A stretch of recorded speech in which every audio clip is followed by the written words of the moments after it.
ఓయ్ దోస్తులు అందరికీ నమస్కారం. ఏం లేదు, ఆడపిల్లల కంటే పెళ్ళిళ్ళు చేయాలి, అప్పు చేయాలి, వీళ్ళకి అంటే ఆ, ఎక్కువ కట్నాలు ఇవ్వాలని ఫీలింగు కొంతమందికి. మగపిల్లల కంటే చాలా మంచిదని, మగపిల్లలు కావాలి, వంశాన్ని వృద్ధి చేస్తాడు, వంశాన్ని బాగా నిలబెడతారని కొంతమంది, చాలామందికి ఉంటుంది. ఆడపిల్ల మగపిల్ల ఫస్ట్ వినండి.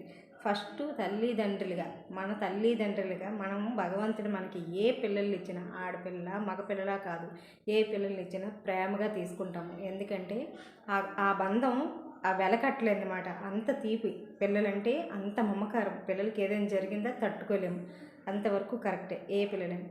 ఇంకా బయట సర్కిల్లో ఉంటారు కదా, వాళ్ళు కొంచెం పొరెక్కిస్తారు. వాళ్ళు ఎక్కిస్తారంటే మగపిల్లలకి అన్నారు, ఆడపిల్లలకి అన్నారు, అలాగెలాగని అనుకుంటారు. నలుగురు నాలుగు రకాలు. అదంతా ఎందుకు, నేనే ఉన్నాను. నా అమ్మ నాన్నకి అక్క నేను ఇద్దరం ఆడపిల్లలు, మగపిల్లలు లేరు. నాకు ఇద్దరు మగపిల్లలు, అక్కకి ఇద్దరు మగపిల్లలు అన్నమాట.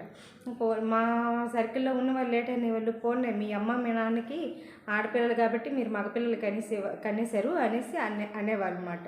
నేనేం చెప్పేదాన్ని అంటే, సరే నేను మగపిల్ల అంటే భగవంతుడు ఏది ఇస్తే అది మనం తీసుకోవాలి, భగవంతుడి చేతిలో ఉందా నిర్ణయం అనేది, మన చేతిలో లేదు కదా, ఏ పిల్లలైనా మనకు ముద్దే అని చెప్పేసేదాన్ని. నేను అక్కడితో స్కిప్ చేసేదాన్ని. కానీ చాలామందికి అంటారు కదా, మగపిల్లడు ఉంటే అంటే వంశాన్ని ఉద్ధరించిస్తాడని అనే ఉద్దేశంతో చాలామంది ఉంటారన్నమాట.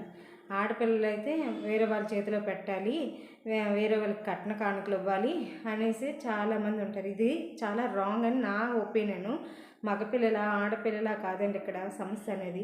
ఇంకా కొంతమంది మూర్ఖులు ఉంటారు, కొంతమంది మూర్ఖులు మూనార్కులు ముగ్గురేసి నలుగురేసి కనీసి వాళ్ళు హింసలు పెట్టేసి ఆడవాళ్ళు వాళ్ళ చేతుల్లో అసలు ఏమీ ఉండదు. అలాంటిది నువ్వు మగపిల్లని కనలేదు, ఇంకా అత్తలు రాసిన రంపాన్ని పెట్టేసి వేరే పెళ్ళిళ్ళు చేయమని, వేరే పెళ్ళి నలుగురు ఐదుగురు ఆడపిల్లలు కనేసి తర్వాత కూడా మగపిల్లలు పుట్టకపోతే ఇలాగ ఆడపిల్లలు కనీసం వాళ్ళ జీవితాలు నాశనం చేసుకున్న మహానుభావులు కూడా అంటారు.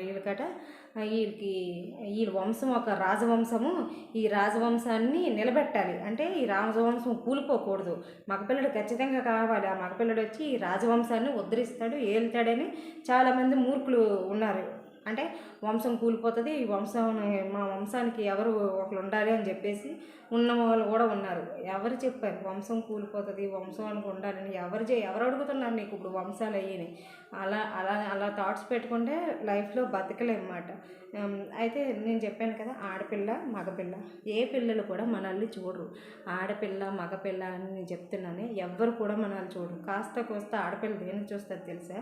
తల్లిదండ్రులను అంటి పెట్టుకొని ఉండదు కాబట్టి, అంటే తల్లిదండ్రుల దగ్గర ఉండదు కాబట్టి కొంచెం గొప్ప. ఎవరికైనా దూరంగా ఉంటే దగ్గర అవ్వాలని అనిపిస్తుందండి. దగ్గరగా అలాగ ఉంటే వాళ్ళ మీద కొంచెం అసహ్యం కలుగుతుంది, కొంచెం ఇష్టం తగ్గిపోతుంది. ఎవరి విషయమైనా చూడండి. అలాంటిది ఆడపిల్ల కాస్త కోస్త అప్పుడు ఇప్పుడు వస్తుంది కాబట్టి వచ్చి చూస్తుంది. తల్లిదండ్రులకు కూడా ఆడపిల్ల అంటే కొంచెం నచ్చుతుంది అన్నమాట.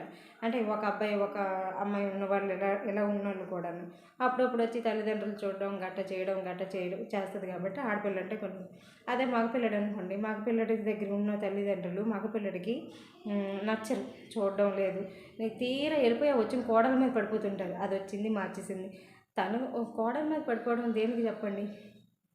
తను ఒక కుటుంబాన్ని, తన పిల్లల్ని, తన సంసారాన్ని ఒక గూడు ఏర్పరచుకుంటాడు తను అనేది. అవునా కాదు? తన గూడు ఏర్పరచుకున్నప్పుడు కొంచెం ఎడబాటు వస్తుంది. ఆ ఎడబాటుని నువ్వు వచ్చి మార్చేసిందంటే ఎవరైనా ఒప్పుకుంటారా? అలాగని నేను వచ్చిన వాళ్ళు అందరూ మంచోళ్ళని కాదు, కోడళ్ళు అందరూ మంచోళ్ళుగా ఉంటారని నేను చెప్పడం లేదు. వాళ్ళు కూడా రాసి రంపాన్ని పెట్టిన కోడళ్ళు కూడా ఉంటారు. ఈ కొంతమంది ఇన్నర్ ఫీలింగ్ ఇలా ఉంటుంది అన్నమాట, వచ్చింది మార్చేసింది అని చెప్పేసి. తను ఒక గూడు ఏర్పరచుకున్న తర్వాత తన దగ్గర అలా ఉండాలి అనుకుంటారు అన్నమాట. మగపిల్లలు కొంచెం జనరేషన్ అనేది కొంచెం గ్యాప్ అవుతుంది తల్లిదండ్రులకి మగపిల్లడికి ఎంట పెట్టుకొని ఉండడం వల్ల. అంటే నన్ను నా కొడుకు చూడలేదు, నా కోడలు చూడలేదు అనే ఫీలింగ్లో వీళ్ళు ఉంటారన్నమాట. నిజంగా చెప్పాలంటే ఇదే. ఇంకా చెప్పాను కదా మగపిల్లలు ఆడపిల్లలని. ఒక మాట చెప్పిన, ఆడపిల్లలైతే నిజమే ఆస్తులు ఇవ్వాలి, కట్నాలు ఇచ్చి కానుకలు ఇచ్చి పంపించాలి, కరెక్టే. మరి మగపిల్లడైతే పంపించక్కర్లేదా? మగపిల్లడికి అప్పో చేసి ఎంతో కొంత ఇచ్చి మంచి ఉద్యోగం మంచి ఏదో ఒకటి చేయాలి కదా. ఆడికి కూడా ఆస్తి పంచి మనం కూడబెట్టి ఇవ్వాలి కదా. ఇవ్వకపోతే ఏంటంటే నువ్వేమి ఇచ్చావు మాకు? ఆస్తులు ఇచ్చావా, అంతస్తులు ఇచ్చావా, అప్పులు ఇచ్చావు, ఇవి ఇచ్చావు, అవి ఇచ్చావని మన మీదే పడతారు మగపిల్లలు కూడా. ఎవరు చెప్పారు?